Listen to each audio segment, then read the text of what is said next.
Welcome to Outback Sarawak. I'm Faye Kusairi. Stick around as we explore some seaside attractions.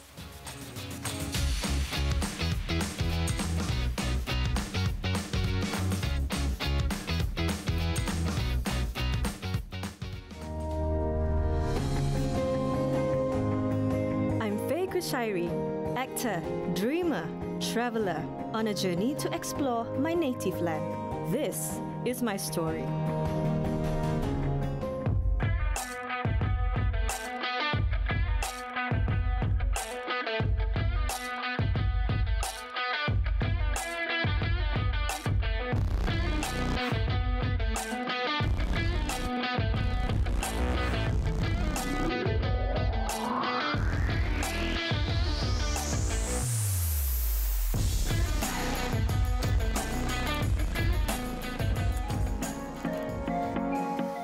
I'm ready to go. Are you? Our journey continues to Teluk Serabang in Sematan. To get there, you can travel through the Pan-Borneo Highway between Sematan and Teluk Melano, which will take you to the district's coastal areas. Before the first section of the highway was completed, many of the coastal villages within the vicinity could only be accessed by boat.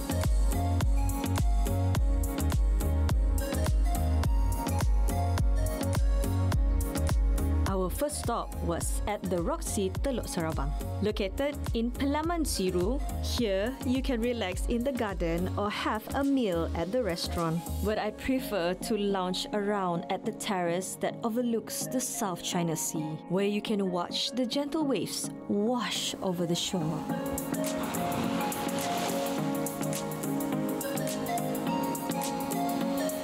You know what? You see that kayak right there? I think it's calling my name. Alright, I must confess, I'm a newbie. But the good thing is that you don't need any experience to start. Just put on your life jacket, get into the double, and paddle!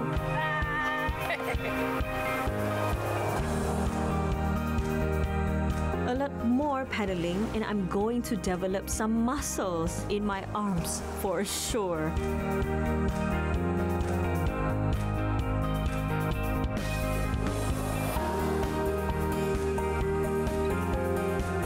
That was great fun. I'm totally energized.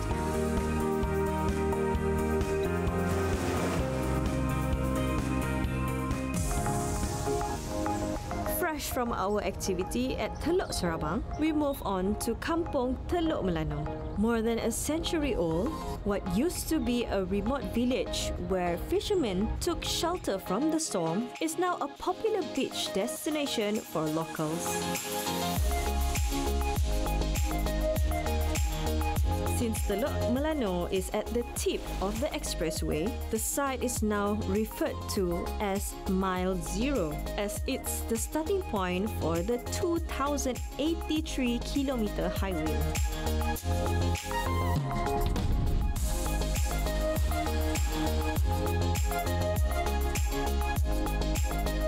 Teluk means bay, and Melano is a combination of two words, Melayu, referring to its community, and No, from the trees that's used to grow in the area.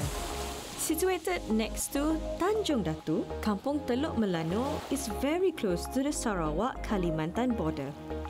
Previously, its villagers used to depend on fishing for a living, but not many still do so today, as most earn their livelihood from cultivating pepper and other commercial crops.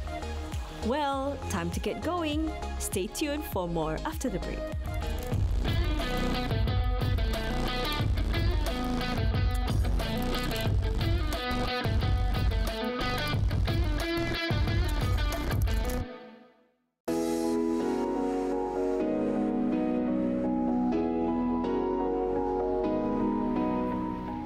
Welcome back to Outback Sarawak. Today we're exploring a historical district of Bau, where they used to mine for gold. Gold mining dates back to the early 17th century in Bau, and its first gold mine was founded in 1820. That's when a Chinese miner named Liu Shan Bang arrived in Mount San or Old Bau and started mining for gold and antimony. He led the 12th Kongsi Company, and together they turned Old Bau into a thriving gold town. After the 1857 Chinese uprising against the White Raja James Brooke and the reprisals which followed, the gold mining activities were controlled by the Borneo Company till 1921. Since then, gold and antimony mining had continued in Bau until both had ceased completely in 2014. Boasting some 200 years of history, Bau had flourished through its mining enterprises.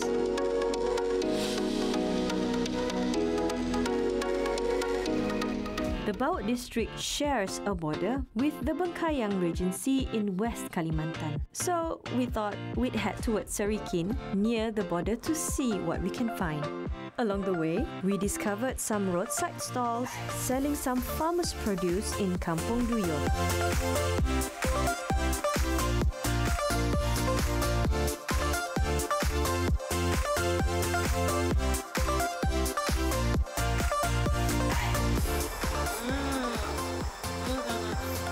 Manis.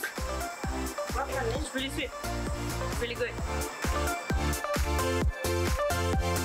It's a decent spot to stretch your legs and grab a snack after all that road tripping.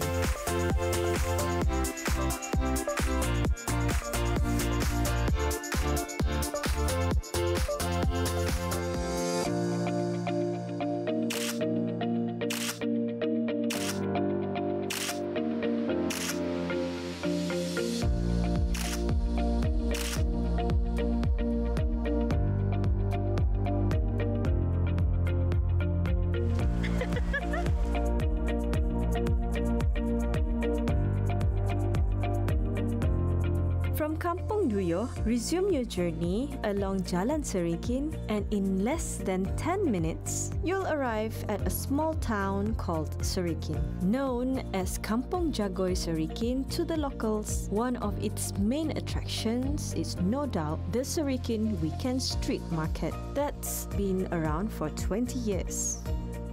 Located at the border between Sarawak and West Kalimantan, its concept is similar to the border markets that you'll find at Padang Besar in Perlis or at Pengkalan Kubo in Tumpat, Kelantan, except that here, the traders are a mix of Indonesians from Kalimantan as well as local Sarawakians.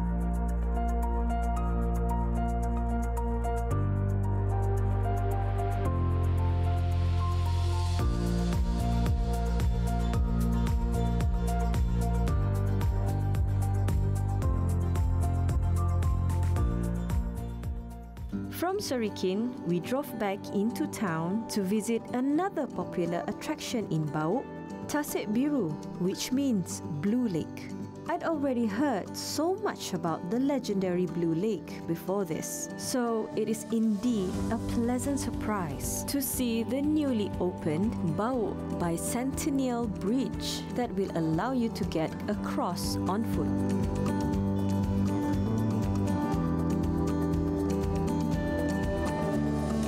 Launched in conjunction with Bau's 200th anniversary, the bridge is the latest landmark in Bau. Built at the site of the old red concrete bridge, the Bau Bicentennial Bridge design is inspired from Waihi, another former gold mining town, which is now a tourist spot in New Zealand. Dubbed Bau's Golden Gate Bridge by the locals, the Bau Bicentennial Bridge is 60 meters long. Visitors can cross the bridge to get to the Miners Walk Trail, a 1-kilometer nature trail that will take them to a temple. Now you can't say you've been to Bau if you haven't seen Tasik Biru. This beautiful blue lake sits at the heart of this town and comes with its own unique history.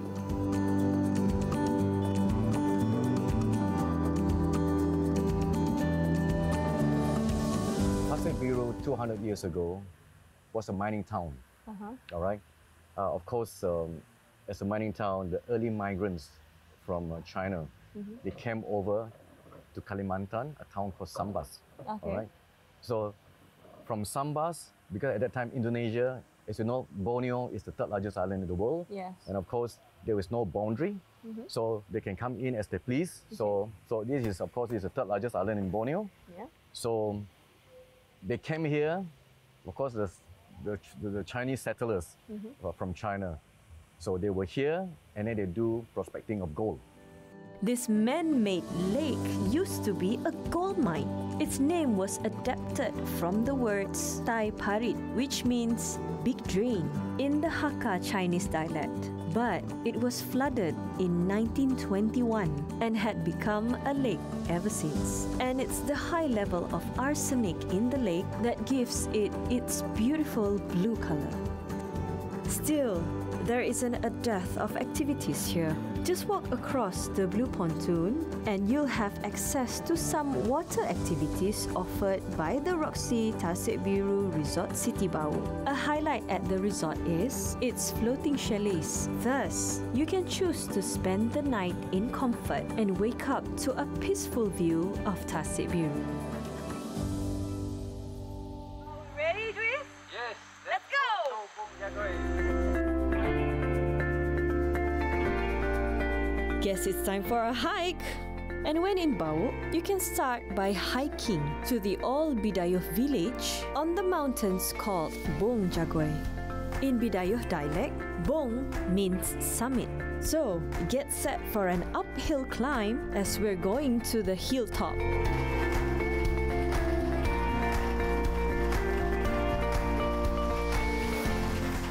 Currently it's raining now, so we have to be extra careful because it's quite slippery here now. So, Bapa jauh lagi kita mau kena hike? Tu kira baru jalan 1/3 perjalanan. Jadi lebih 1 jam lagi lah sampai atas gunung. We Baru have jalan an jam, hour to go. Baru jam. Ya. 1 jam lebih. 1 jam lebih.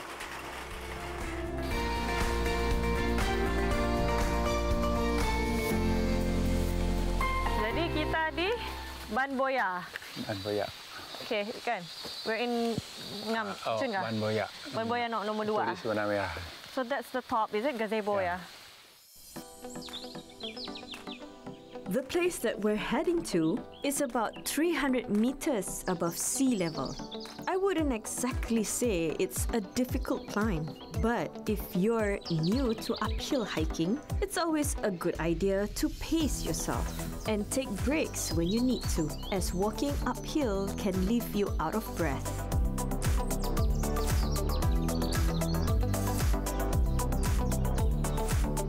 As you move along, you'll see interesting things like the Ayak Bikubu, which was constructed by the Bidayuh folk to collect water that flows from the mountain for daily use.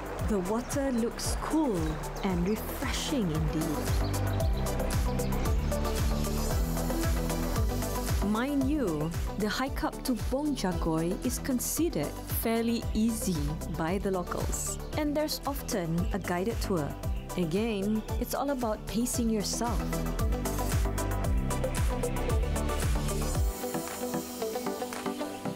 Yes, we've reached the village! I did it! Next, for the village tour. First, you'll pass through some old abandoned houses before you get to the barok. This is the first Bidayuh village in the Jagoi Brata area.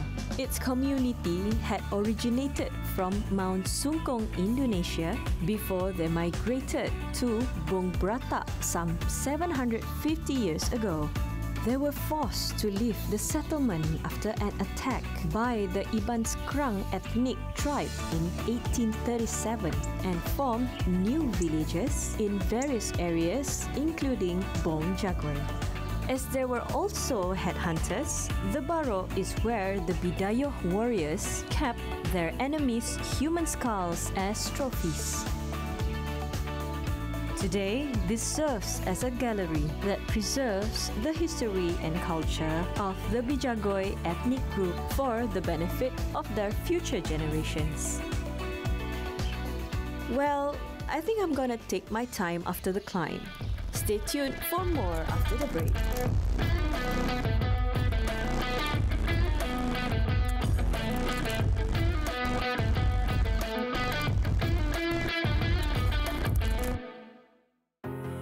Welcome back to Outback Sarawak. Next up are the limestone caves in Bau. But first, a quick stop. On my way, I found a Buddha shrine in a cave somewhere in Bau. Let's go explore. The temple is in a small natural cave on the foothills of the Baolingshan Mountains, which is where it got its name from.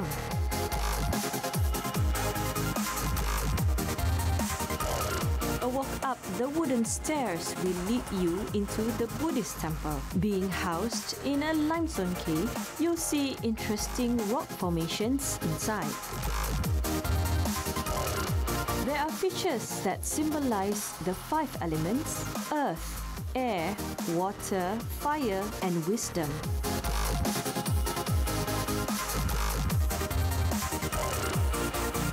Its highlight is the golden Buddha statue. Apparently, it was found floating in Sungai Lunduk by some locals. The statue was believed to have drifted from another place as a result of a tsunami which happened around a decade ago. Other highlights include the intriguing rock formations, which are said to resemble two monks, one praying to the Buddha while the other is meditating.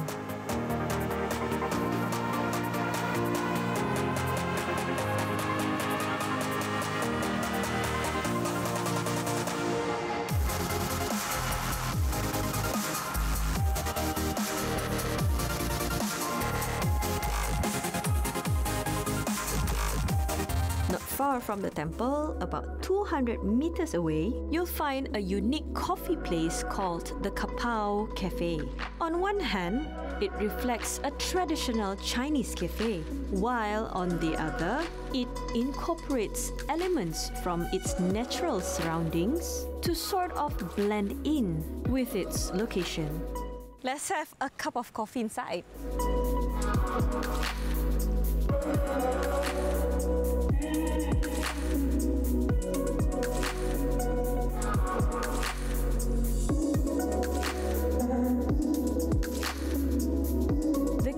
Opens up into a small rock garden in the yard with stone round tables and stools, so guests can dine al fresco right next to the mountain.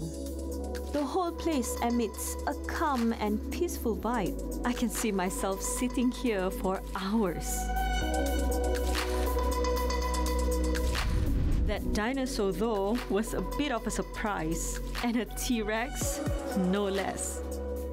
But then, I figured limestone caves date back to ancient times, and so do dinosaurs. Looks like this guy has found himself a home on these grounds.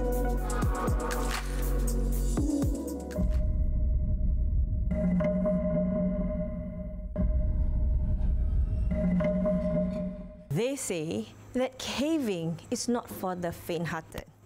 Well, here we go into the fairy caves. Come on, Ken. The Fairy Cave is a popular attraction here in Bau. The limestone cave offers an impressive display of stalactites and stalagmites, coupled with a local legend on how it got its name.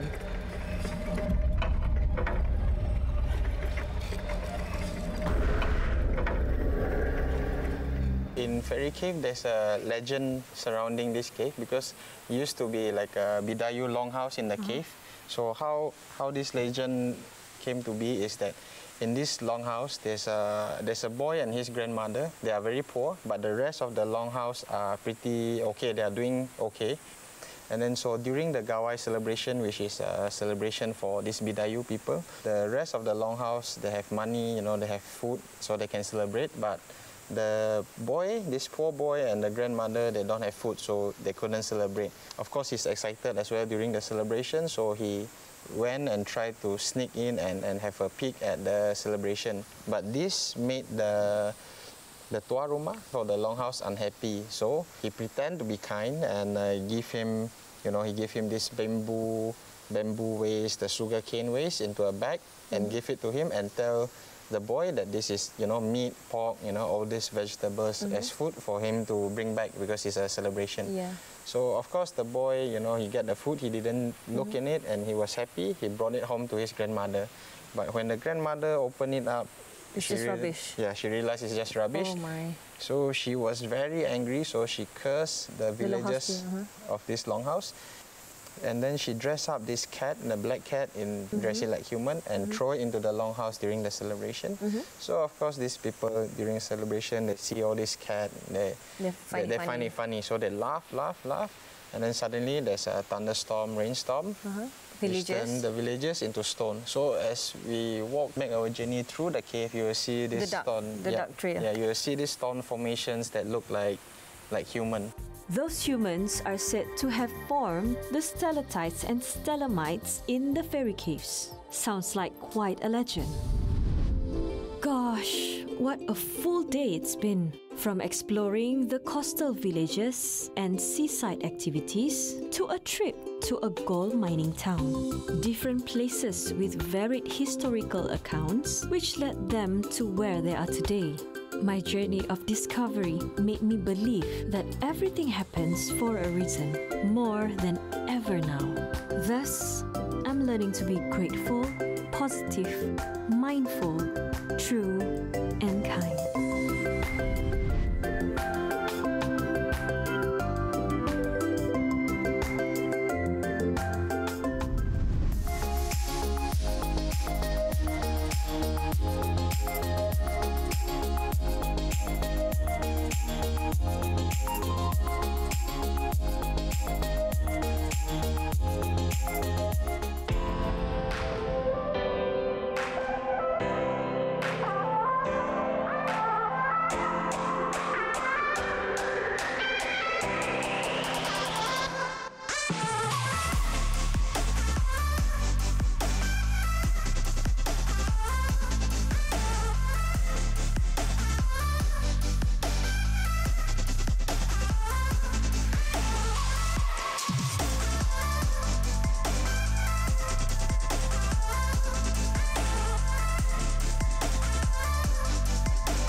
Join us same time next week on Outback Sarawak. Till then.